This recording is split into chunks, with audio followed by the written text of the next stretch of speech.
तो स्वागत है आप सभी का स्टडी मस्ती चैनल में। मैं हूं आप सभी का दोस्त मिस्टर एम। आज हम बात करने वाले हैं एक ऐसे रिश्ते के बारे में जो अपने आप में ही अनोखा है। एक ऐसा रिश्ता जो कि है दादी और पोते के बीच का। कहते हैं बहुत ताकत होती है उन झुर्रियों वाले हाथों में, कि बहुत ताकत होती है उन झुर्रियों वाले हाथों में। ज़िंदगी जीने के तजुर्बे मिलते हैं दादी माँ की बातों में। तो आइए इसी स्टेटमेंट के साथ हम शुरू करते हैं chapter the portrait of a lady, जिसके ऑथर है खुशवंत सिंह। तो इस चैप्टर के अंदर खुशवंत सिंह ने अपने और अपनी दादी के बीच के रिलेशन के बारे में बताया है। इसके अलावा जो दयालुता है, संतोष की भावना है, प्रेम की भावना है, इन सब फीलिंग्स को जो इस कहानी के मेन कैरेक्टर है यानी जो ऑथर्स की ग्रैंड मदर है उसके द्वारा दर्शाया गया है। तो यहाँ से कहानी को शुरू करते हुए ऑथर कहता है कि मेरी दादी औरों की दादी की तरह ही एक बुज़ुर्ग महिला है जिनको मैं पिछले 20 सालों से देखता आ रहा हूँ, परंतु उनकी उम्र में कोई फ़र्क देखने को मिलता ही नहीं है। वही चेहरा, वही झुर्रियाँ, कोई नया चीज़ देखने को मिलती ही नहीं है। नहीं, ऐसा लगता है जैसे कि उनकी उम्र थम सी गई हो। जब लोग कहते हैं कि किसी ज़माने में उनकी दादी बहुत सुंदर थी, बहुत प्रिटी थी, मुझे इस बात पर बिल्कुल भरोसा नहीं होता कि वो कभी सुंदर रही होगी और उनके भी हस्बैंड होंगे। वैसे तो मेरे दादाजी की पोर्ट्रेट यानी जो फ़ोटो है वो ड्राइंग रूम के मेंटल पीस के ऊपर आज भी रखी हुई है। तो यहाँ से ऑथर अपने दादाजी के बारे में कहता है कि उन्होंने बहुत बड़ी पगड़ी पहन रखी है, ढीले ढाले कपड़े पहन रखे हैं, उनकी बहुत बड़ी सफ़ेद दाढ़ी आ रखी है उनके छाती तक। इसके अलावा उनकी उम्र करीब 100 साल के आसपास लग रही है और वो एक ऐसे आदमी लग रहे हैं जिनके बहुत सारे पोता पोती हो। ऐसा लग ही नहीं रहा कि उनके कभी बीवी और बच्चे रहे होंगे। और रही बात मेरी दादी के जवान और सुंदर होने की, तो इस पर मुझे भरोसा करना ही बहुत मुश्किल है। और जो मेरी दादी थी वो मुझे अपने बचपन के दिनों के बारे में बताया करती थी कि कौन से गेम्स वो खेला करती थी। और ये बात ऑथर को बहुत अजीब लगती थी, क्योंकि ऑथर सोचता था कि यार दादी भी कभी खेलती होगी। ये बहुत ही अजीब है और वो उन्हें सिर्फ एक कहानियों की तरह ही सुनता था। जैसे कि वो कहानियाँ उनकी दादी संतों की या फिर देवताओं की सुनाया करती थी, वैसे ही वो उस कहानी को भी सुना करता था।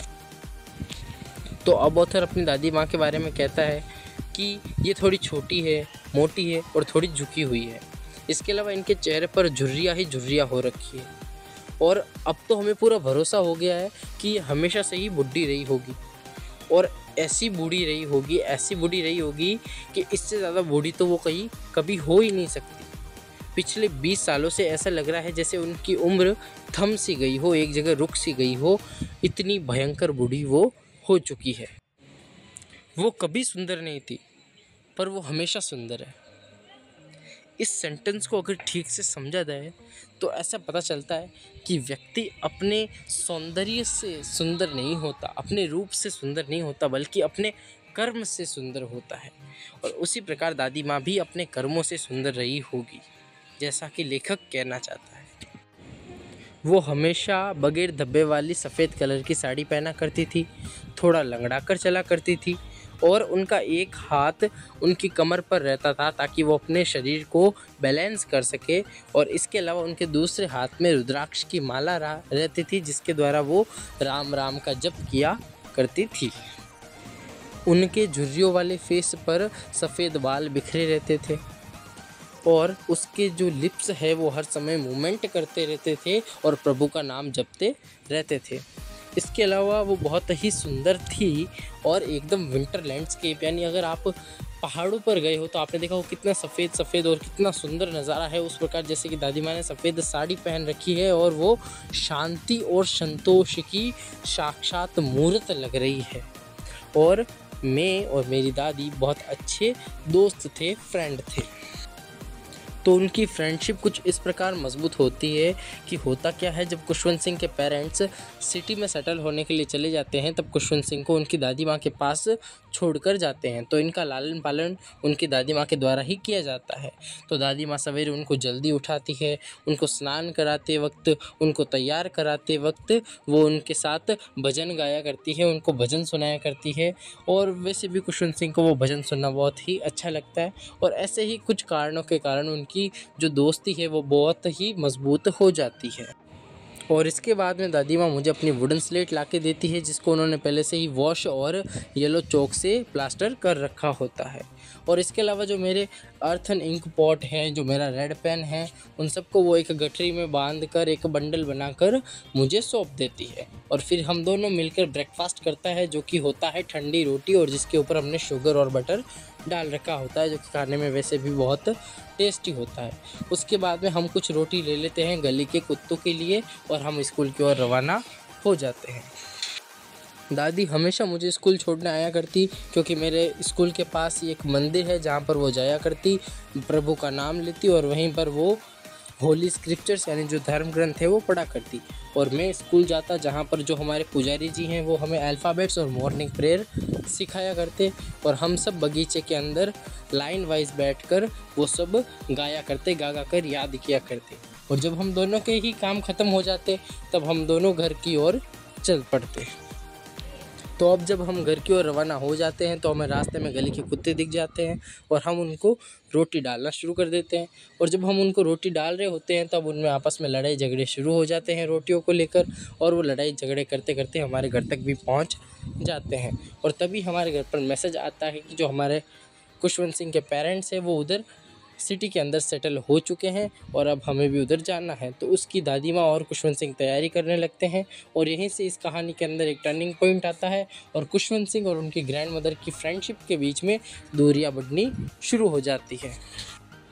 वैसे तो वो सिटी के अंदर एक ही कमरे के अंदर खुशवंत सिंह और उनकी ग्रैंड मदर रहा करते हैं, पर अब इस सिटी में आने के कारण उन्होंने अपने खुशवंत सिंह को एक इंग्लिश मीडियम स्कूल में डाल रखा है और जहाँ से उन्हें लेने के लिए रोज़ एक मोटर बस आया करती है और उन्हें लेकर जाया करती है। तो इसलिए ग्रैंड मदर को अब उन्हें स्कूल छोड़ने के लिए नहीं जाना पड़ता।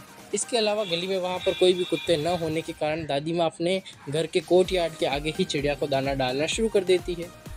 और शुरुआत में तो दादी माँ ऑथर को रोज़ सुबह जल्दी उठाकर तैयार किया करती है, पर धीरे धीरे वो चीज़ें भी बंद हो जाती है और जैसे जैसे साल बीतते जाते हैं हम एक दूसरे को बहुत कम देख पाते हैं। और बस अब वो मुझे जब स्कूल से आता हूँ तब इतना ही पूछते कि आपको आज आपके टीचर ने क्या क्या पढ़ाया होगा। तब मैं कहता था कि हमें कुछ English words, western science, Archimedes principal, law of gravity और धरती गोल है, ऐसी हमें चीज़ें सिखाई जा रही है इंग्लिश मीडियम स्कूल के अंदर।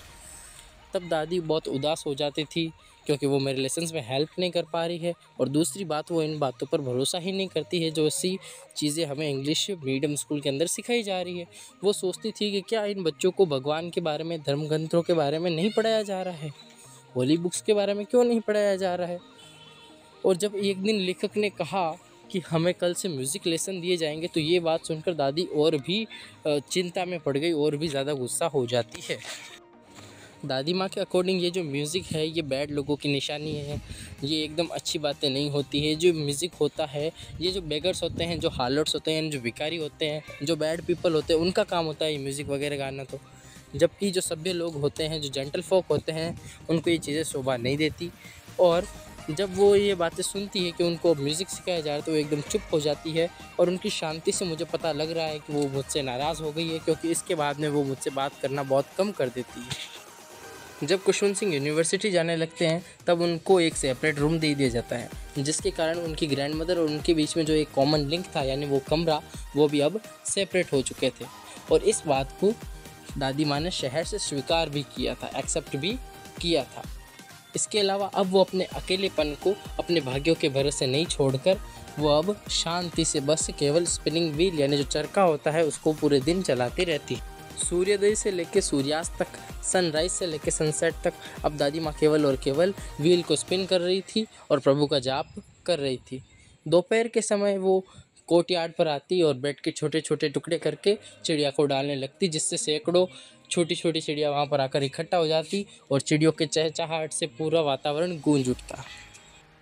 कुछ उनके पाँव पर तो कुछ उनके हाथों पर, कुछ उनके कंधों पर तो कुछ उनके सर पर बैठ जाया करती, पर दादी माँ हमेशा मुस्कुराती और कभी उन्हें नहीं भगाया करती। और यही उनके पूरे दिन का सबसे खुशहाल घंटा था, आधा घंटा था, हाफ एन आवर था, जिसके अंदर वो खुश रहती थी और रिलैक्स फील करती थी।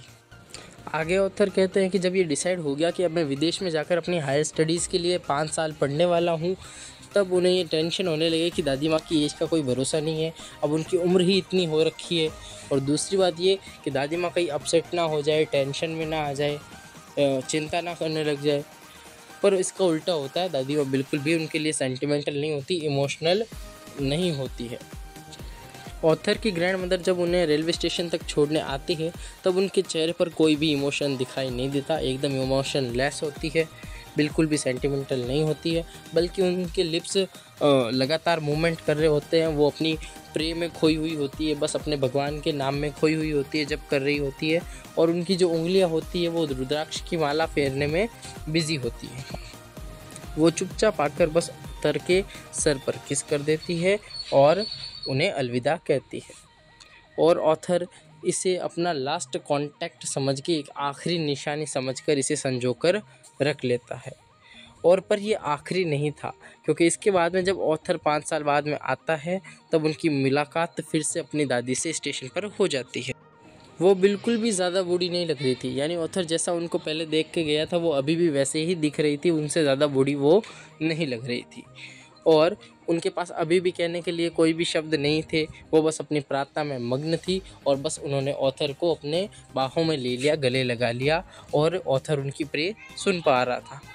उनके पहले दिन के आने पर भी उनके जो हैप्पीएस्ट आवर थे वो चिड़िया के साथ ही बीत रहे थे। बस वो आज उन चिड़िया को थोड़ा हल्के में डांट रही थी, प्यार से। ऑथर कहता है शाम के समय ग्रैंड मदर में एक बहुत बड़ा चेंज देखने को मिलता है कि ज़िंदगी में पहली बार उन्होंने प्रार्थना नहीं की।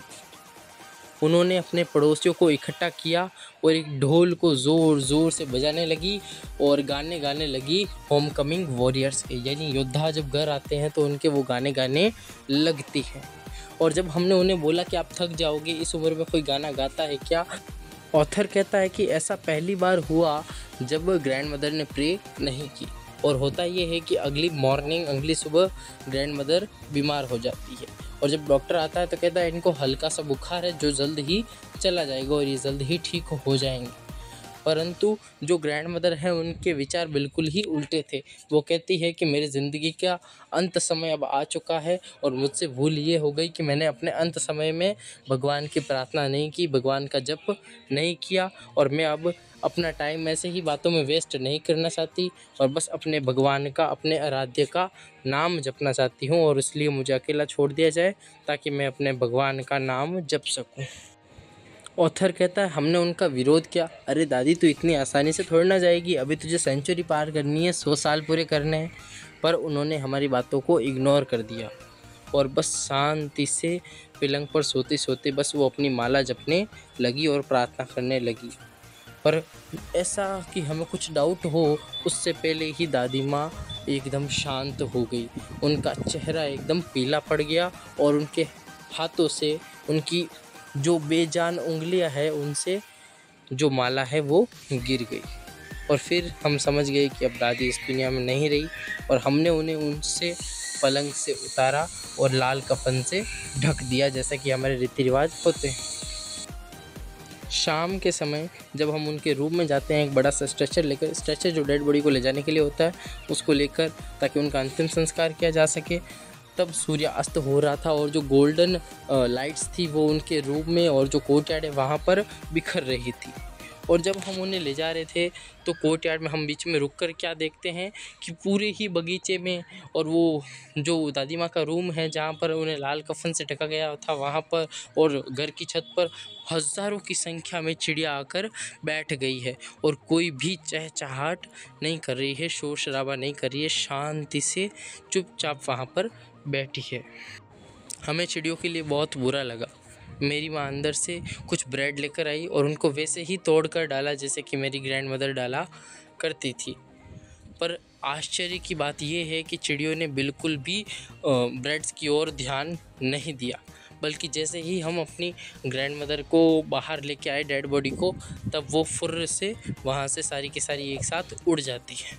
और अगले दिन जो स्वीपर होता है, सफाई कर्मी होता है, वो सारे ही ब्रेड्स को डस्टबिन के अंदर डाल देता है और यहीं पर ऑथर का चैप्टर समाप्त हो जाता है। तो फ्रेंड्स, ये थी आपकी story the portrait of a lady by Khushwant Singh. ठीक है, तो इसी के साथ ये स्टोरी हो जाती है एकदम कंप्लीट। और अब हम बात करेंगे अगले वीडियो में एक नए चैप्टर के बारे में। तो तब तक के लिए आज का हम आपसे करते हैं नमस्कार।